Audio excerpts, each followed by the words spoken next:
Welcome to the Sharkpreneur podcast with Kevin Harrington and Seth Greene. Kevin Harrington is the inventor of the infomercial, one of the original sharks from the hit TV show Shark Tank, and has generated over $5 billion in TV and digital direct response sales.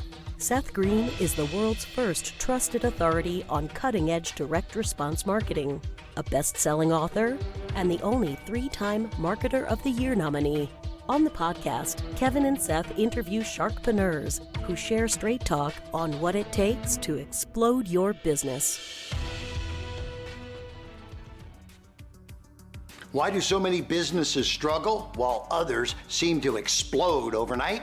Do you wish you had the secret to this type of exponential growth?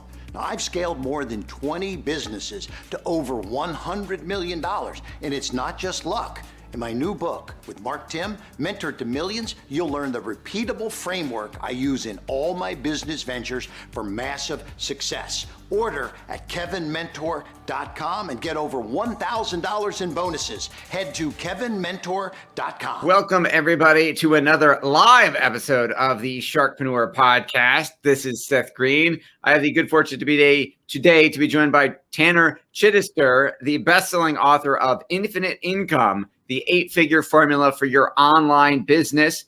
Tanner built his multi-million-dollar online company from scratch with no budget, marketing plan, or business experience. Tanner, thanks so much for joining us. Yeah, thanks for having me, Seth. I'm excited to be here.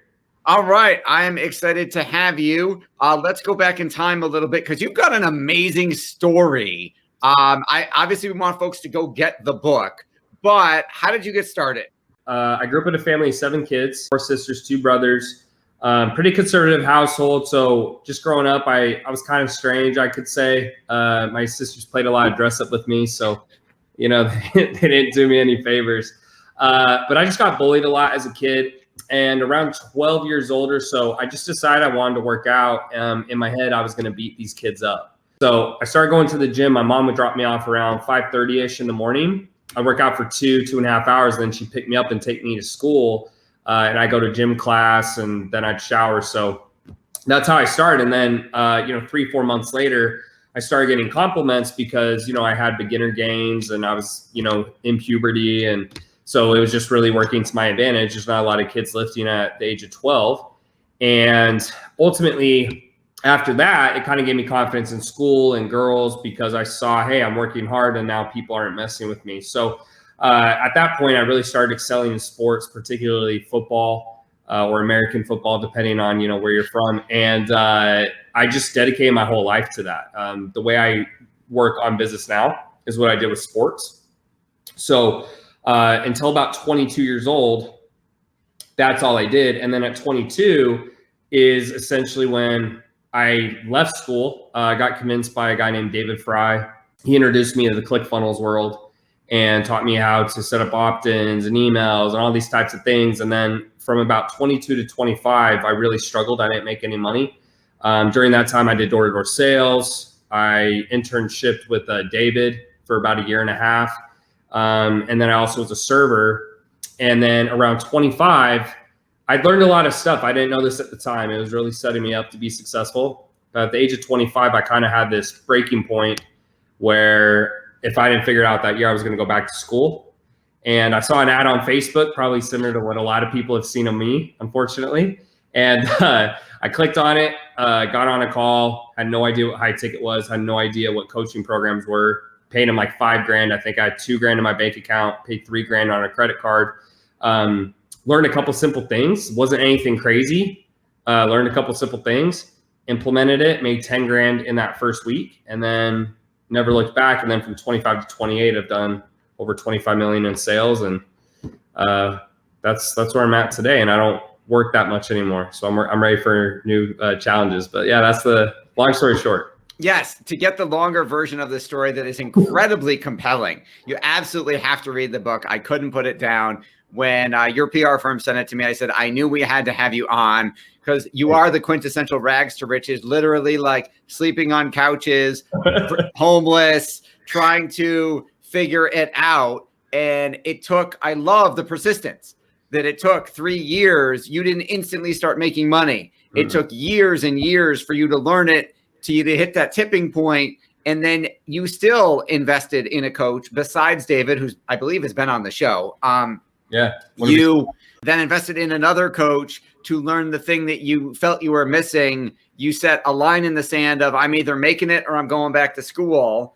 And you got to remember, what was the first sale? You made 10 grand when it finally hit. What was that offer? Yeah, well, so it was actually 4 offers. It was, that 10K that first week, but I have 4 offers, about $2,500, 4 months of fitness coaching.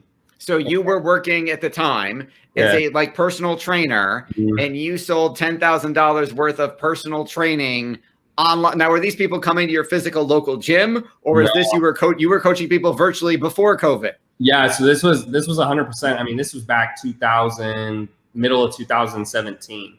And so I just literally DM'd these people. They'd already been following me. I'd had a modeling career, said, hey, what's your fitness goals? Got them on a call, sold them. And I was actually shocked because doing door to door, I was making $500 per sale.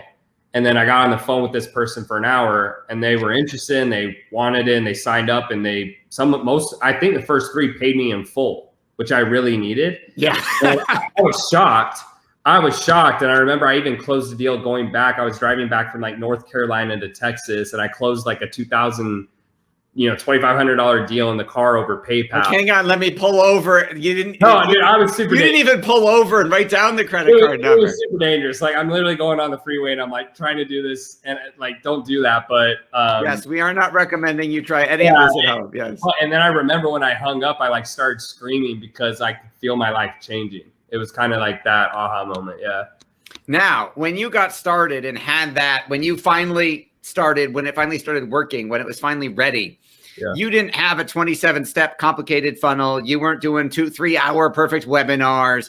So talk a little bit about what we would call minimum viable offer was that got you over the hump and realized, oh my God, I can do this. Yeah. I mean, it was just, so all I did is I just reached out via DM and I just essentially a few questions, it's hard to visualize without showing people, but I just would reach out and they were already following me. And then after I went through those people, I'd go to what I call cold DM. So people who didn't know me, but essentially it was just, I reached out, I'd relate. Hey, saw your car, super dope, dude. I love cars. Oh, thanks so much. Yeah, absolutely. If you don't mind me asking, what do you do for work? Oh, I do this. Got it. Does that keep you busy? Yeah, it keeps me really busy. And then I would transition and I'd say, totally get that. Does that make it hard to work out? But at this point, it's very conversational. So you weren't running 27 ad sets. No. You weren't running traffic. You were literally, this is the equivalent of cold calling almost over the phone, but using social media and DMs to do it. Yeah. So, I mean, in the beginning, it was it was cold DMs. And obviously if they're following you, way easier. I would just go straight to what's your goal. And they're like, oh yeah, what's up, Tanner? So cool. You're messaging me. But yeah, I mean, all I did is I just reached out to people via Messenger and then I'd push them to a phone call and then I would sell them over the phone. And in between the call, I'd have an application. So what to say, how to say it. I think part of why I was successful is the years of door to door, the years of learning internet marketing. And it really prepared me for that moment because, people hear that, but the hardest thing is what to say, how to say it, all the particulars that they don't know. But I was ready because I had done the door to door. I'd done the internet marketing. I knew how to speak to people. So once someone said, hey, just reach out and put them on a call and close them, I was like, oh, this is easy. This isn't even hard. And then once I really got that down, I obviously started adding in ads and funnels and marketing. And then it just was kind of up from there. Okay. So how did you then, so obviously you got very, very good at that and built a successful personal training online business. Mm-hmm. When did you make the transition to start hiring others to help you do that? Yeah, I would say around 20, 25 clients.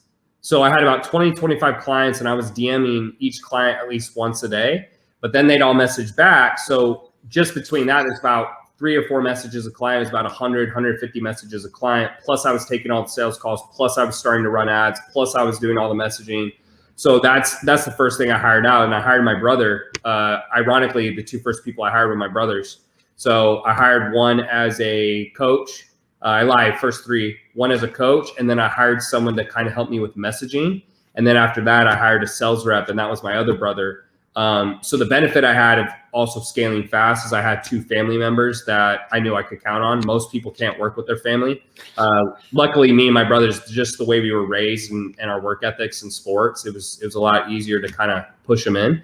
But yeah, so 20, 25 clients, that's when I hired my first person, just so they could take the client fulfillment off my hands. Awesome. And then how big did the personal training business get before you graduated, so to speak, and then became an information marketer and helping other folks in the industry?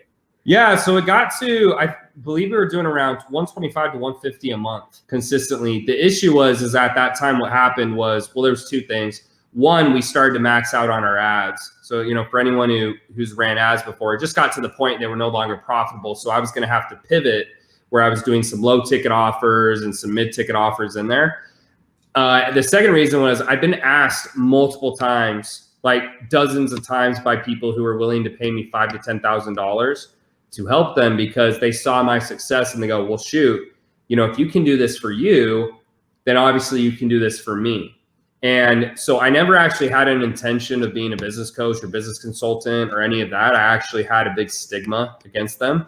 But it got to the point where I had to decide, and I said, you know what, where I'm at in my career right now, it makes more sense for me to pivot to consulting other business owners versus running low ticket products for 2 reasons. One, it was just, I knew it was going to be an instant 7-figure business. And then 2, I didn't want to keep going the fitness route in the sense of being the face, constantly dieting, constantly training. I mean, I still love fitness and I work out every day, but there's a big difference between, single digit body fat and then just being healthy. And I just knew as I got older, I didn't want to keep living that lifestyle. So it was just kind of a whirlwind of things, but when you have success, you're going to find people asking for help. And it got to the point so many were asking, it just made logical sense because I literally had 7 figures sitting in my lap just from people asking me for help. So that was really kind of the transition. I think the title of your next book should be Instant 7-Figure Business. That was a really good headline right there. Yeah, I mean, it all just came from that initial success. And then obviously after I started helping trainers, I had more people who were outside the fitness industry say, hey, well, can you replicate this outside? And I said, well, it's actually even easier because you got to understand fitness, you can't sell a $10,000, $15,000 program typically, right? But with business, it's easier because there's a financial ROI. So once I started getting those clients, it actually got even bigger, faster, because if you think about it, fitness is kind of harder to sell. You have more volume, but it's actually a lower priced product typically. So sure, because they actually have to physically do the work. They have to eat what you tell them to. If you're telling them, you have to actually work out. Whereas in the business world, as you've learned, 1, they might be more motivated to implement because they can make money. And 2, there are done for you options where you could literally do the work for them and they just have to write the check to a certain extent. So talk a little bit about how you scaled that business. Yeah. So once I had that initial part down, I started paying coaches like crazy to teach me webinars. And so it's not that webinars don't work. For whatever reason, I couldn't get mine to work, specifically in the fitness industry. So after my 5th coach, I kind of had enough. And at the time, this is right when Facebook Messenger came out. Not Messenger, but ManyChat. So kind of like running the bots. And so I had been running my ads through that, but I wasn't doing anything with it. So I got really upset one day. I actually had a verbal exchange with my coach at the time. And I kind of said, F this, I'm going to make it work. So I went into my Messenger on my page and I started DMing every single lead that had come through. And I made, I believe it was 20 grand that week, right? And that was off like $2,000, $2,500 of ad spend. And that's when I was like kind of the oh shit moment where I knew, okay, I'm going to be rich. Like I figured it out. And from there, I started running all my ads through Messenger and I just scaled it. And the benefit is that, if they click and they come in Messenger and then they go to my training and they sign up or whatever, great. But if they don't, I was able to go back in, and just because I'm so good at just dealing with people and knowing how they think and the door-to-door sales background, it was super simple to overcome all their objections and push them to a call. And then by the time they got on the call, I've already handled like 90% of their objections. So it was a layup, and I'm just closing these people over the phone like crazy. And from there, I just realized that was the method I was going to use. That's what I was going to scale around. And I started building teams and systems around that. And, it's a lot different than what most marketers do at a 8-figure level, but it worked for me and I still use it to this day. So that is absolutely fantastic. What inspired you to write the book? I just think, well, two things. One is a bucket list. I just think, we all are going to die at some point. We should have things that are just to do. And then the second thing is I think I have a better than average mentality. And I know during my journey, I almost quit. David could tell you maybe 5 times where I'd call him and I was like, hey man, like I'm going back to school. I can't do it anymore. And he would just, basically pull me off the ledge and say, Tanner, like if anyone can do this, you can do it. And so I kind of wanted this book to essentially just be written. So 1, people could relate to my story. And then 2, they could see tactical things that I did, because the thing for me is I've always been the person, I don't care what I have to do. I just need to know what to do, versus most people, you can tell them what to do, but they won't do it. And so hopefully by reading the book, I'm hoping people can kind of shortcut their success, or at least get a better understanding of what to do, because I spent a lot of time trying stuff that was super difficult and wasn't working, wasn't converting. And most people, they can't spend, $50,000 in 6 months on coaches like I did. I mean, I was taking every single amount of profit, most of it, and I was putting it right back into coaches and ads. And it got very frustrating. And most people, they're not going to be able to deal with that. So I'm really kind of trying to help people who maybe they're down to their last stand, their last $10,000, $5,000, and this is their only shot.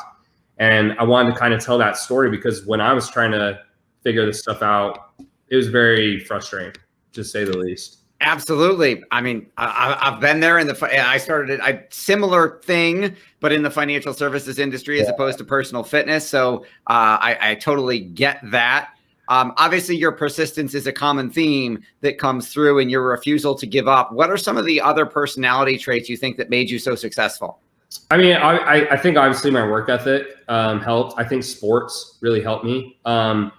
It's funny, when I left college, a lot of the guys who don't go to the NFL or the NBA or whatever, a lot of the top athletes I play with multiple NFL players, they don't really have anything left. Their degree wasn't very good. They didn't try very hard. And so basically, if sports doesn't work out, it doesn't help. But what it helped me, it really taught me how to work hard, because I maximized my talent, I think, from work ethic. There were a lot of athletes who were more superior to me in talent, but, I really had to work hard to kind of keep up with them.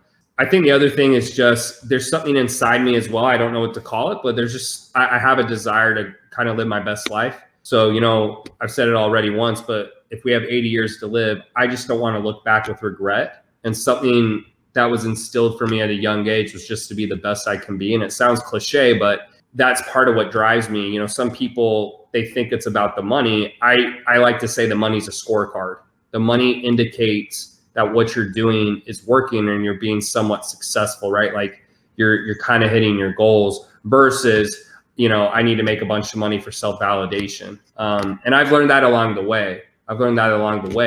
I just want to be the best I can be. And I would say the money is more of a scorecard. So between the work ethic and then just being the best you can be, you can't really instill that in people. Like there's certain people who they'll do what they need to do when no one's looking, right? I'm in the middle of nowhere. Like, will you wake up at 4 a.m. or 5 a.m. or are you going to read a book a day? Are you going to, study Spanish? Are you going to work on your business for 10 hours instead of 6? There's just a lot of things I think most people won't do when someone's not watching. And there's just something inside of me that drives me. And I'm not even sure what it is at times, but it just makes me want to be the best I can be. So I'd say those two things, if that helps. I hope that didn't confuse anyone. It does. It helps a lot. You now you give advice every day. What's the best advice you've ever gotten? I think the best advice I ever got or I went through was I just wish I'd hired a coach sooner. And it's funny when I say that, because I think 80% of the coaches I've hired were bad investments, in the sense I didn't think I got my money's worth. What I will say is that success, part of it is speed. And why some people fail is it's not that they're not moving in the right direction, they're going too slow. And so they get sick of their current situation, right? That maybe they're making $2,000, $3,000 a month and they get tired of it. So if I could tell anyone to, better advice, I would just say, find someone who's living the lifestyle you want, hire them, or hire someone similar to them, And that's the quickest way to learn, because information isn't the issue. The issue is execution and knowing what not to do and what to do. And I was in that mindset of, I'm going to Google stuff and then I'm going to kind of try this, try that. But the issue is I never knew if what I was doing was right or if I just wasn't doing it right, if that makes sense. Like, was the path correct and I was just doing it the wrong way? Or was I working really hard doing the wrong things? And so when I had a coach, it was easier to commit because, one, you paid a bunch of money, so you're going to do what they say. And then two, at the end of the finish line, I was like, this is the right thing to do, or this is a wrong thing to do. And that way I was learning much faster.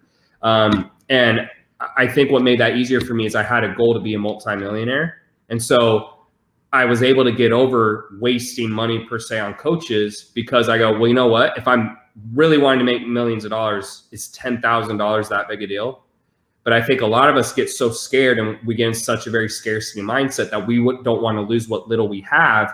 But the irony is that by not paying someone who knows more than us, we're automatically going to stay stuck. And once I got over that, 22 to 25, I had 0 coaches. I made $2,000. 25 to 28, I've done over 25 million, and I probably spent maybe $1 million on coaching. And I'm not saying you have to spend $1 million, but I am saying that I think that's part of the reasons I was successful. So that's the advice I'd give. Awesome. Amazing story. Incredible journey. Fascinating business. For our folks who want to learn more, where's the best place for them to go get the book, Infinite Income, and where is the best place for them to learn more about you? Yeah, so you can go to infiniteincomebook.com/get the book, or you can just go on Amazon. It should be right there as well. We're actually going to start getting our warehouses pretty soon. And then in terms of me, guys, you can just go to elitecos.com, check out testimonials, information about me, or shoot me a DM. I promise you I'll hit you up at some point. That's kind of my main thing. So yeah, thanks so much for having me, Seth, and hopefully it was helpful to a few people who listened. Awesome. Yes, we're getting some good feedback. We greatly appreciate it. Thanks, everybody, for watching. This is Seth Greene for Sharkpreneur with Tanner Chidester. Tanner, thank you so much for sharing your story. Yeah, thanks for having me, Seth. Appreciate it. Thanks, everybody, for watching or listening, and we'll see you next time. Do you need money to fund your idea, product, or service? Are you ready to take your business to the next level but need capital to get it done? Kevin Harrington has heard more than 50,000 pitches and knows how to help you make the perfect pitch to get the funding for your entrepreneurial dream. He's distilled the process down in his perfect pitch cheat sheet, and it's yours for free. Just text PITCH to him right now at 727-888-2100. Text PITCH to 727-888-2100 right now and claim your free perfect pitch cheat sheet. Text PITCH to 727-888-2100 to start funding your dream today. This show has been produced by Market Domination, LLC. To discover how you can have your own show completely done for you and turn it into a real published book and become the authority in your marketplace, go to www.marketdominationllc.com/podcast offer.